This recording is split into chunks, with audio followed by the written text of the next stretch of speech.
जय हिंद दोस्तों, स्वागत है आपका मेरे YouTube चैनल पे। आई होप कि आप सभी अच्छे होंगे।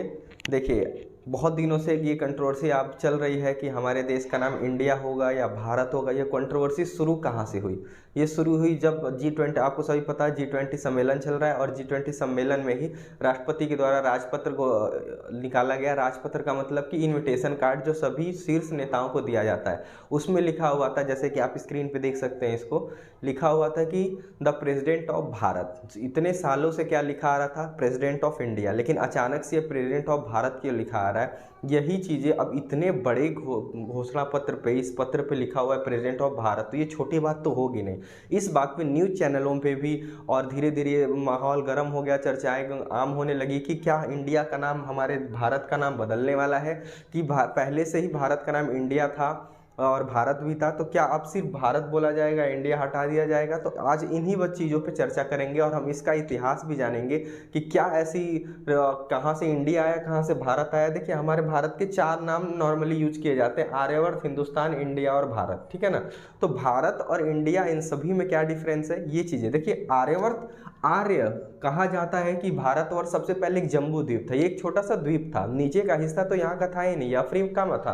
अफ्रीका से मेडागास्कर की जो खाड़ी है वहाँ से टूटते टूटते आके हमारे नीचे का हिस्सा इंडिया में जुड़ा। तो जो आर्यवर्त थे, आर्यवर्त ने ही भारत का नाम उन्हीं के नाम पे पड़ा, आर्यवर्त। ठीक है ना? जो आर्य आए थे, है ना, साउथ एशिया से जो आए रहे, मिडिल एशिया से, सॉरी, जो आए थे। उसके बाद हिंदुस्तान, ये सारे नाम की एक एक करके हम बात करते हैं। तो हिंदुस्तान क्या होता? भारत से जो ईरानी आए थे, ईरानियों ने, वो फारस से आए थे।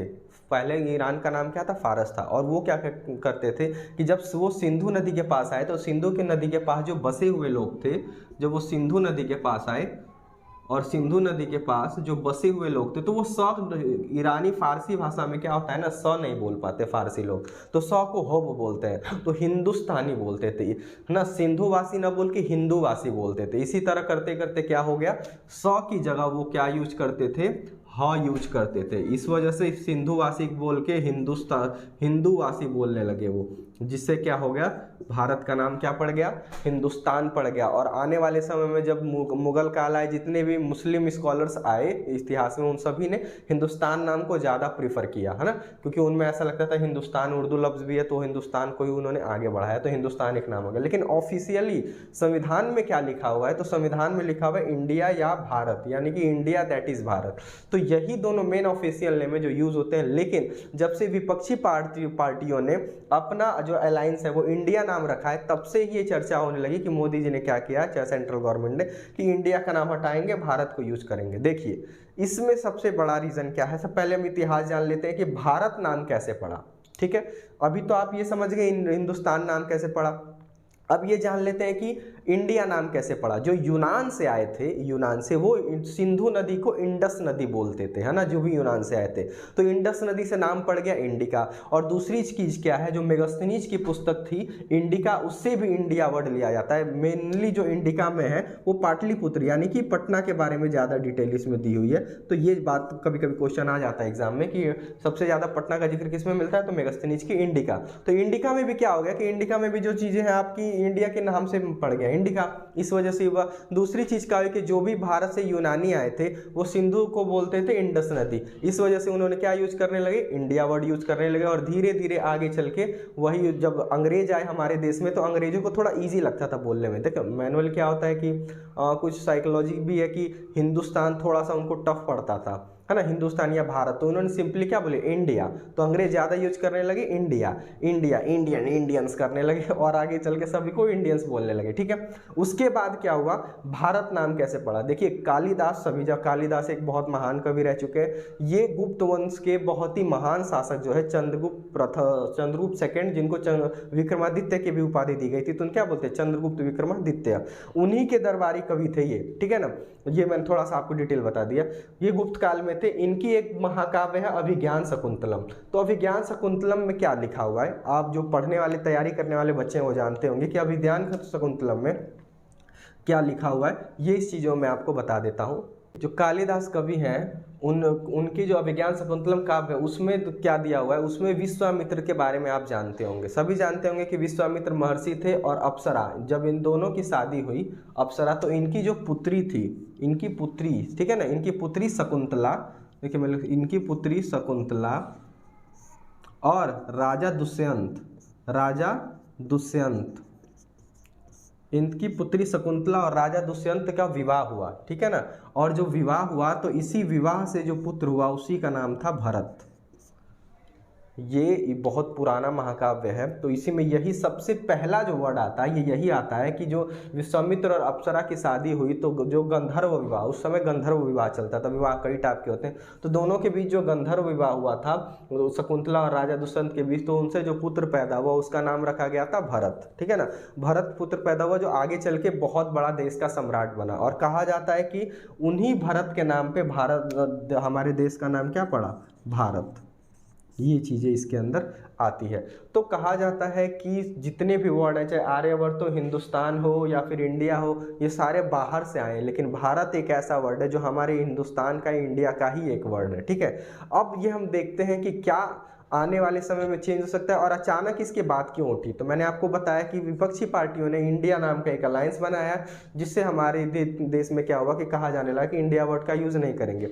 अब एक चीज़ पे ध्यान दीजिए कि ये हम मानते हैं कि भारत जो है कि हमारे देश का वर्ड है और भारत को ज़्यादा यूज करना चाहिए, इंडिया गुलामी की बात करता है। लेकिन इससे पहले जितनी भी मोदी जी ने जो चलाई, खेलो इंडिया, है ना, खेलो इंडिया, उसके बाद स्किल इंडिया, ये स्किल इंडिया, उसके बाद मेक इन इंडिया, ये सारे वर्ड जो चलाए थे सेंट्रल गवर्नमेंट नहीं चलाए थे, और इन सभी में इंडिया वर्ड था। तो उस वक्त ध्यान में नहीं आया कि क्या हम इंडिया का यूज़ कर रहे हैं, तब ये गुलामी का वर्ड नहीं है। देखिए 100 बात की एक बात ये कि सारों कंट्रोवर्सी है।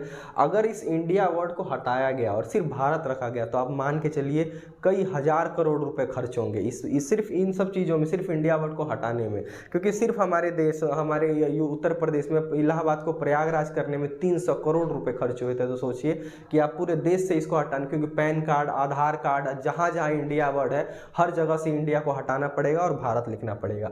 अब इसको हटाना पॉसिबल कैसे है, ये देखिए 2020 में सुप्रीम कोर्ट में, अब इस बात पे सुप्रीम कोर्ट क्या कहता है कि 2020 में सुप्रीम कोर्ट में ये याचिका पड़ी थी और याचिकाकर्ता ने कहा था PIL में कि सुप्रीम कोर्ट जो आपने इंडिया वर्ड को हटाई और सिर्फ भारत रहने दीजिए, क्योंकि ये सही नहीं है, क्योंकि इंडिया अंग्रेजों का यूज़ किया, अंग्रेजों का दिया हुआ है, हम भारत ही यूज़ करना चाहते हैं। क्योंकि हम जब अपना राष्ट्रगान पढ़ते हैं तो भारत भाग्य विधाता बोलते हैं, हम जय घोष भी करते हैं तो भारत माता की जय बोलते हैं, इंडिया माता की जय नहीं बोलते हैं। इस वजह से सॉरी, भारत यूज किया जाना चाहिए। तो सुप्रीम कोर्ट ने बोला था कि जब संविधान में साफ साफ लिखा हुआ है कि इंडिया दैट इज भारत, यानी कि इंडिया भी है, भारत भी वर्ड है, तो इसमें बुराई क्या है। तो इस PIL को सुप्रीम कोर्ट ने खारिज कर दिया था 2020 में। तो अब संविधान संघ के अनुच्छेद 1 में दिया हुआ है इंडिया दैट इज भारत, ये भारत राज्य को संघ है, ये सारी चीज़ें इसमें दी हुई है।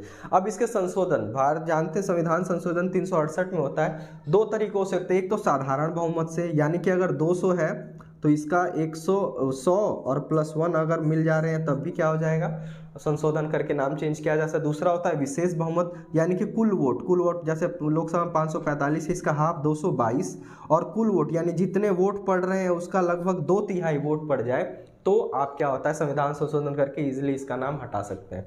देखिए कंट्रोवर्सी में 100 बात की एक बात यह है कि इंडिया नाम को चेंज करना, भारत के नाम को चेंज करना आसान नहीं है, काफ़ी इसमें आने वाली उसकी मुश्किलें हैं। अब जो इसमें नया विशेष सत्र आ रहा है, जो आपकी सेंट्रल गवर्नमेंट एक स्पेशल सेशन लेके आ रही है, ठीक है ना। स्पेशल सेशन क्या होता है, जानते हैं मानसून सत्र 3 सत्र होते हैं हमारे ये संसद के, लेकिन जो विशेष सत्र आता है वो किसी खास कानून को बनाने के लिए आता है। जैसे कि अभी जो आ रहा है आपका 1 नेशन और 1 इलेक्शन, दूसरी चीज़ UCC यूनियन सिविल कोड, और तीसरा जो अभी उठने लगा ये इंडिया और भारत की बात, ये तीनों ही कानून पहले से ही स्पेशल सेशन आया तो उसमें हो गया कि यूनियन सिविल कोड लागू होगा, या फिर 1 इलेक्शन 1 नेशन 1 इलेक्शन, यानी कि एक देश एक चुनाव, यानी कि पूरे देश में लोकसभा और राज्यसभा सभी स्टेटों के चुनाव और लोकसभा के चुनाव एक साथ हो जाए। तीसरी, अब जब ये बातें आने लगी, लेकिन अभी नए चर्चा में क्या उठा है, इंडिया और भारत, क्या इंडिया का नाम भारत होना चाहिए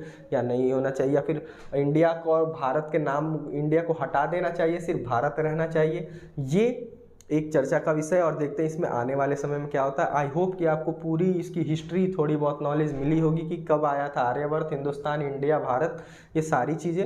अगर आपको कुछ ना समझ में आया हो या फिर इस पर आपकी क्या राय है, कमेंट बॉक्स में ज़रूर बताएं। मिलते हैं कब से किसी नेक्स्ट वीडियो में, तब तक के लिए गुड बाय।